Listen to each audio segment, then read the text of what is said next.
रामकृष्ण हरी माऊली.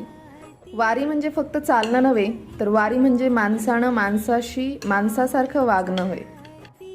पंढरपूरच्या आषाढी वारीमध्ये चालणाऱ्या वारकऱ्यांची सेवा करायचं भाग्य आम्हाला लाभलं. विठ्ठलाच्या गजरात तल्लीन झालेल्या वारकरी माऊलींना आम्ही छोटीशी भेट म्हणजेच बिस्किट पुडे वाटप केले. संस्काराची खरी सुरुवात तर इथूनच होते. मुलांना संस्कार हे पुस्तकातून नाही तर कृतीतून मिळतात.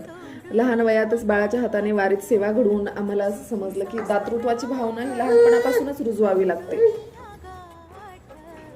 तुम्ही सांगा, विठ्ठल कुठे आहे? मंदिराच्या गाभाऱ्यात उभा असलेला विठ्ठल आणि शेकडो किलोमीटर पायी चालणाऱ्या या वारकऱ्यांच्या रूपात असलेला विठ्ठल एकच आहे. माऊलीच्या चेहऱ्यावरील तो आनंद पाहून आम्हाला विठ्ठलाचं खरं दर्शनाचं सुख मिळालं. वारकऱ्यांच्या चेहऱ्यावर जे समाधान आहे ते बघून आणि त्यांनी जे बाळाला भरभरून आशीर्वाद दिले, ते त्यांनी हे शिकवलं की जगामध्ये निस्वार्थ प्रेमापेक्षा मोठं काहीच नाही. बघा, वारीच्या वाटेवर केवळ वारकरीच नाही तर अनेक गरजू लोकही माऊलींच्या आशेने येतात.